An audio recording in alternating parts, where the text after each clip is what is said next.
Good morning दोस्त, study is life में आप सभी का स्वागत है। जैसे कि आपने पार्ट 2 वीडियो में 1 से लेकर 9 तक क्वेश्चन आंसर देखे थे, चैप्टर 2 क्लास 12 हिंदी 100 मार्क्स का, ठीक ना। अब हम इस वीडियो में देखेंगे क्वेश्चन 10 से लेकर आगे, क्वेश्चन नंबर 10 से लेकर आगे तक देखेंगे, ठीक दोस्त। चलिए आगे देखिए। हाँ, एक बात कहना चाहूँगी, सुनना पसंद करेंगे आप? सूरज की तरह चमकना चाहते हो ना, सूरज की तरह चमकना चाहते हो ना, तो सूरज की तरह तपना सीखो। यकीन मानो दोस्त, आप चमक जाओगे। सूरज कितना चमकता है, क्यों? उसमें कितना ज्वालामुखी जैसा आग है, वो तप रहा है, इसलिए चमक रहा है। संघर्ष करो। अगर आपको संघर्ष करने की दौरान, संघर्ष मुसीबत को ही कहते हैं, जितना मुसीबत आ रही है और उस मुसीबत को टालते हुए आगे जा रहे हो, मुसीबत को झेलते हुए आगे जा रहे हो, उसका मतलब है कि आप संघर्ष कर रहे हो। और मुसीबत के डर से आप अपना हॉबी, अपना सपना, अपना भविष्य पीछा छोड़ रहे हो, तो आप संघर्ष करना बंद कर रहे हो। तो सबसे पहला आप संघर्ष करो, आप चमक जाओगे, खुद पे खुद चमक जाओगे। संघर्ष करो दोस्त, संघर्ष करो। चलिए क्वेश्चन आंसर को देखते हैं। और हाँ, एक बात कहूँगी, शेयर कर दिया करो प्लीज़ दोस्त, शेयर कर दिया करो, क्योंकि मेरे भाई बहन को भी पढ़ना होता है। और आपकी एक शेयर से अगर किसी की भलाई हो रही है तो क्या जाता है, शेयर कर दो ना, कर दो भलाई। एक काम करो, जल्दी से शेयर करो। अच्छा काम हमेशा करना चाहिए, बुरा काम नहीं। मैं अच्छे काम करने के लिए कह रही हूँ, शेयर करो। हाँ दोस्त, अच्छा कह रही हो, ठीक ना। देखिए अब इसका प्रसंग एवं अभिप्राय बताना। देखिए दोस्त, जैसे कि भा स्पष्ट कर दे, प्रसंग कर दे, अभिप्राय बोल दे, ये सब में ना कुछ रूल नियम रहता है जो आपको फॉलो करना पड़ेगा, उसको निभाना पड़ेगा। तो रूल नियम को निभाना पड़ेगा दोस्त, समझे। तो रूल नियम क्या है, कहते हैं मृत्यु के कुछ समय पहले स्मृति बहुत साफ हो जाती है, जन्म भर की घटनाएं एक एक करके सामने आती है, सारे दृष्टि के रंग साफ होते हैं, समय की धुंध बिल्कुल उन पर से हट जाती है। जब इंसान की मृत्यु नज़दीक हो जाती है ना, उससे कुछ समय पहले उनकी सारी पुरानी घटनाएं याद आने लगती हैं। हम अपने घर में देखते हैं, हम अगल बगल में ही देखते हैं, जब कोई इंसान मरने वक्त रहता है ना, उसे सब को याद आने लगता है। वो मरते वक्त भी बोल देगा, मेरे बेटी को बुला दो या मेरा बेटा को बुला दो, वो बोलेगा इस तरह। और वो इंसान ज़रूर आ जाता है और वो मरने से पहले उस इंसान से मिल कर जाता है, या कुछ बातें ऐसा कह देगा दोस्त, कुछ दिल को छू लेगा और ज़िंदगी भर याद रखोगे कि उसने मरने वक्त ऐसा बोला था। दोस्त सच बता रही हूँ, जब किसी भी इंसान की मृत्यु हो जाती है ना, या मृत्यु होने लगती है ना, तब उसे सारी बातें याद आने लगती हैं। वो हमेशा अच्छा बातें बोलेंगे, मतलब सब एक सीख सिखा कर जाते हैं, समझे दोस्त। तो अभी देखिए, अब ये लहना सिंह के मृत्यु की समय है, अभी लहना सिंह का मृत्यु के समय है। कुछ रूल नियम है, मैंने पहले बोल दिया, कुछ रूल नियम को लागू करना। कह रहे प्रस्तुत पंक्ति चंद्रधर शर्मा गुलेरी द्वारा रचित पाठ उसने कहा था से लिया गया है। कह रहे प्रस्तुत पंक्ति चंद्रधर शर्मा गुलेरी द्वारा रचित पाठ उसने कहा था से लिया गया है। इस पंक्ति का आशय बड़ा ही भावुक है। इस पंक्ति का आशय बड़ा ही भावुक है। जब लड़ाई खत्म हो जाती है तो लहना सिंह को अपने 12 वर्ष की अवस्था की याद आने लगती है। अमृतसर शहर के चौक पर दही वाले दुकान पर मिली वो 8 साल की लड़की, तेरी कुर्बाई हो गई, धत कह कर देने वाली जवाब उनको बहुत याद आ रही है। दोस्त देखिए, जब लहना सिंह की मृत्यु होती है ना, मृत्यु की समय आती नज़दीक, तब उन्हें अपने बचपन की बातें याद आती हैं, बचपन की घटनाएं याद आती है। अमृतसर की चौक पर दही वाले की दुकान पर वो 8 साल की मिली लड़की, जिन्हें वो कहते हैं कि तेरी कुर्बाई हो गई, और वो धत कहकर धत कहकर जवाब देती है। वही याद किनको आ रही है? लहना सिंह को आ रही है। कब आ रही है दोस्त? लड़ाई खत्म हो गई है और लहना सिंह की मृत्यु की समय हो गई है, तब याद आती है। चलिए दोस्त आगे देखिए, उम्मीद करती हूँ कि आप समझ गए होंगे। आप हाँ, धत कहकर आ रही है। लहना सिंह जब जमींदार पद पर नियुक्त हुआ था तब उस लड़की की याद उन्हें ज़्यादा नहीं आ रही थी। जब लहना सिंह जमींदार पद पर नियुक्त हुआ था ना, तब उनकी याद ज़्यादा नहीं आती थी। उन्हें अपने देश की रक्षा के लिए हमेशा तैयार रहना पड़ता था। लहना सिंह एक बहादुर निडर व्यक्ति थे, इसलिए उन्हें उसकी याद तो आती थी लेकिन ज़्यादा नहीं आती थी। लेकिन जब मृत्यु नज़दीक आने लगती है तो सारी बातें याद बनकर आने लगती है। जब उनकी मृत्यु नज़दीक आने लगती है ना लहना सिंह की, तो उनकी सारी बातें किनकी? उनकी, लहना सिंह की और सूबेदारनी की सारी बातें उन्हें याद बनकर आने लगती। अर्थात सारे दृष्टि के रंग साफ होते हैं। जितने बातें उसे याद आ रही है ना, वो सब साफ साफ नज़र भी आते हैं। समझे दोस्त? और समय की धुंध बिल्कुल उस पर से हट जाती है। और समय की धुंध जो है ना, बहुत पुराना बात रहता तो नहीं में धुंधला धुंधला दिखता है, लेकिन वैसा नहीं होता उस वक्त। जब वो मरने वक्त रहती है ना, तो ऐसा उस वक्त नहीं होती है, वो बिल्कुल साफ दिखने लगती है। अब क्वेश्चन नंबर 11 की ओर चलते हैं। देखिए दोस्त, मैंने पहले बोल दिया, जब भाव स्पष्ट करने के लिए बोले, अभिप्राय बोले या ये मम्र बोले, कुछ भी बोले, तो कुछ रूल नियम रहता है जो आपको लागू करना पड़ेगा। ठीक ना दोस्त? आप कहते हैं, अब की हार से या आम खूब फलेगा, चाचा भतीजा दोनों ही बैठकर आम खाना, जितना बड़ा भतीजा है उतना ही या आम है, उतना ही बड़ा या आम है। बड़ा यहाँ पे लिख लेना, ठीक ना दोस्त? या आम है। जिस महीने उसका जन्म हुआ था उसी महीने मैंने इसे लगाया था। देखिए, कह रहे हैं कि अब की हार में यह आम खूब फरेगा, चाचा भतीजा दोनों यहीं बैठकर आम खाना, जितना बड़ा भतीजा है उतना ही बड़ा आम है। जिस महीने उसका जन्म हुआ था उसी महीने मैंने इसे लगाया। देखिए दोस्त, इसका भाव स्पष्ट करिए। ठीक, कहते प्रस्तुत पंक्ति चंद्रधर शर्मा गुलरी द्वारा लिखित उसने कहा था से ली गई है। लहना सिंह कौन दोस्त?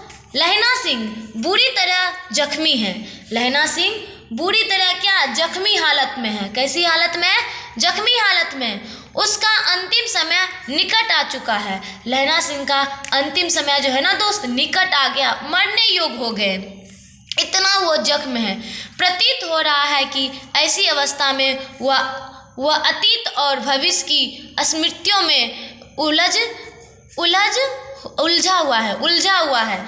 देखिए दोस्त, लहना सिंह जो है ना, लहना सिंह बुरी तरह से जख्मी है, उसका अंतिम समय निकट आ चुका है। प्रतीत हो रहा है कि वो ऐसी अवस्था में अंतिम और भविष्य की स्मृतियों में उलझा हुआ है। कभी उसे अतीत की घटनाएं याद आती है, तो कभी भविष्य की कल्पनाएं उसे झकझोर जाती है।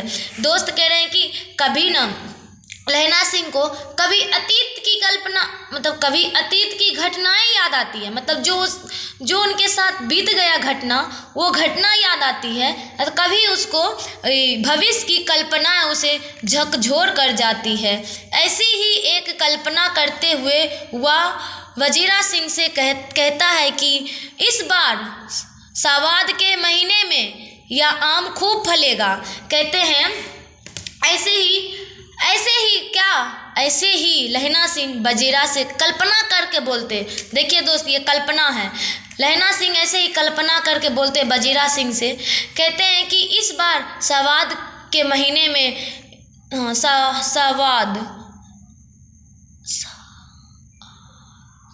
सॉरी दोस्त, मिस्टेक आसाद दोस्त, I am really sorry, Asad होगा, समझे? मैंने मतलब सुध बुध खो बैठी लहना सिंह की तरह। चलिए, आसाद की महीने में यह आम खूब फलेगा। लहना सिंह वजीरा सिंह से कहते हैं, आसाद के महीने में यह आम खूब फलेगा, तुम और तुम्हारे भतीजा बैठकर खूब आम खाना।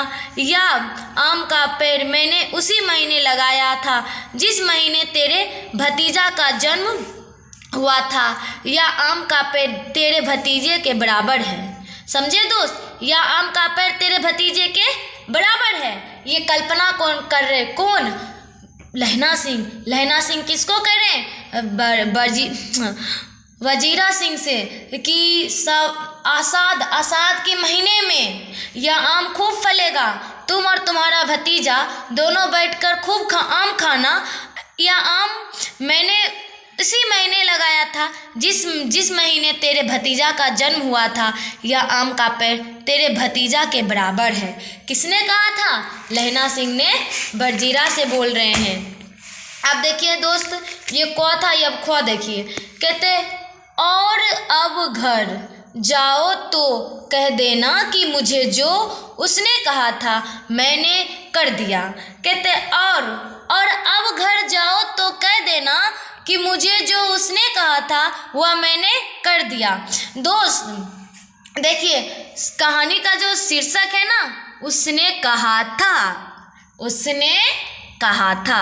देखिए दोस्त, कुछ ना सोच समझ कर ही नाम, शीर्षक का नाम रखा जाता है। कहानी में जो ऊपर में नाम लिखा है ना दोस्त, वो कुछ सोच और समझ कर ही रखा जाता है। उसने कहा था। लहना सिंह कह रहे हैं और अब घर जाओ तो कह देना। सूबेदारनी ने जो मुझे कहा था, इसका मतलब है उसने का मतलब है सूबेदारनी ने मुझे जो सूबेदारनी ने कहा था, मतलब है उसने कहा था वो मैंने कर दिया, इसीलिए इसका नाम रखा गया है उसने कहा था। ठीक दोस्त, उसने जो कहा था मैंने वो कर दिया। प्रस्तुत पंक्ति चंद्रधर शर्मा गुलेरी द्वारा रचित उसने कहा था से लिया गया है। सूबेदारनी ने लहना सिंह को एक दायित्व सौंपा था। सूबेदारनी ने लहना सिंह को एक दायित्व सौंपा था कि उसके पति और बेटे की प्राणों की रक्षा करना। लहना सिंह ने उन दोनों की जान बचाकर उसे पूरा कर दिया। आप देखिए दोस्त, सूबेदारनी ने अपने पति और बेटे की प्राण की रक्षा की भीख मांगे थे आंचल पसार के। किनके सामने? लहना सिंह के सामने। इसीलिए लहना सिंह कह रहे, अब घर जाओगे ना तो कह देना उसने जो कहा था मैंने पूरा कर दिया। इसलिए कह रहे, सूबेदारनी ने लहना सिंह को बोले थे कि एक दायित्व सौंप दिया था कि मेरे पति और पुत्र की प्राण की रक्षा करना, और लहना सिंह ने कर दिया। उनके पति और पुत्र की प्राण की रक्षा कर दिया और वो उन दोनों की जान बचाकर उसे पूरा कर दिया। उसके दायित्व को, उसकी वचन को उसने क्या कर दिया? पूरा कर दिया। उसने घायल होने के बावजूद उन दोनों का गड़िया में भेज दिया। इतनी घायल थे, मरने योग्य थे, फिर भी उन दोनों को, किनको? सूबेदारनी की पति और सूबेदारनी की पुत्र को सही सलामत गाड़ी में बैठाकर भेज दिया। कहाँ? तो घर भेज दिया। समझे दोस्त? कह रहे भेज दिया, खुद वहीं रह गए।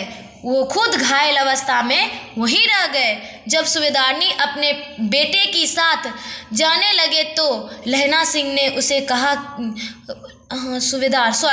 जब सूबेदार अपने बेटे के साथ जाने लगे तो लहना सिंह ने कहा कि जब घर जाओ तो सूबेदारनी से कह देना कि उसने मुझे जो कहा था मैं वो कर दिया। समझे दोस्त? सूबेदारनी जो कहा था, किनको? सूबेदार को कह रहे हैं। कौन? लहना सिंह।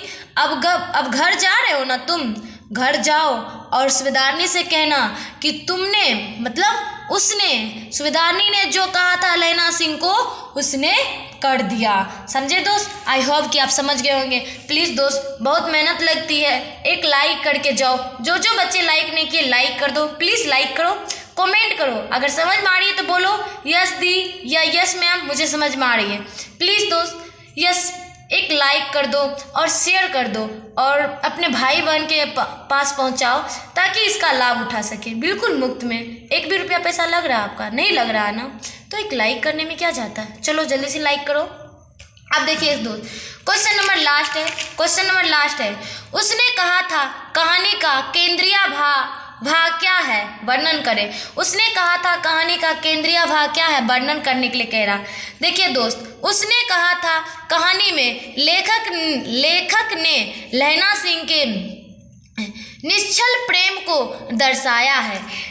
निश्चल मतलब लहना सिंह ने जो प्रेम किए ना, बिना छल से किए, इसीलिए उसको कहते निश्चल। मतलब उसके अंदर कोई छल, कोई कपट, कोई ऐसा मतलब निस्वार्थ भाव से किए, उनके अंदर कोई छल नहीं था।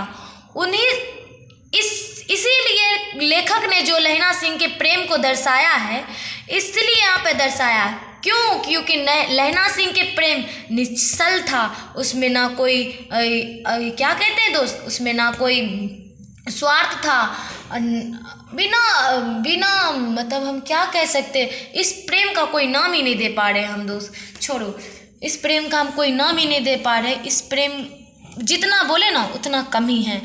उन्होंने जो प्रेम किए थे लहना सिंह सूबेदारनी से, जितना हम बोले उतना कम ही पड़ रहा है दोस्त। इसलिए उनका प्रेम बिल्कुल निश्चल था, उसमें कोई छल, कोई घमंड, मतलब निस्वार्थ भाव से किए, उनमें कोई स्वार्थ नहीं था। किनमें? लहना सिंह में। कहते लहना सिंह ने उस लड़की से बचपन में कई बार एक ही बात पूछे, तेरी कुर्बाई हो गई क्या? लहना सिंह ने बचपन में उस बचपन वाली सूबेदारनी से एक ही बात कई बार पूछे, तेरी कुर्बाई हो गई क्या? तेरी कुर्बाई का मतलब होता है तेरी सगाई हो गई क्या? और लड़की धत कह दौड़ कर भाग जाती थी। लड़की धत कहती थी, दौड़ कर भाग जाती थी। इससे साफ प्रतीत होता है कि लहना सिंह के दिल में उस लड़की के लिए भी प्रेम था। इस बात से साफ प्रतीत होता है कि लहना सिंह के दिल में उस लड़की के लिए भी प्रेम था, और वह प्रेम निश्चल इसलिए था क्योंकि लहना सिंह ने उस लड़की द्वारा दिया गया वचन को अपना वचन समझकर निभाया और अपना प्राण तक की निछौती दे दी। दोस्त, समझ में आ गई होगी तो एक लाइक, शेयर, कमेंट करके जाएं और इसे ज़्यादा से ज़्यादा शेयर करें। धन्यवाद।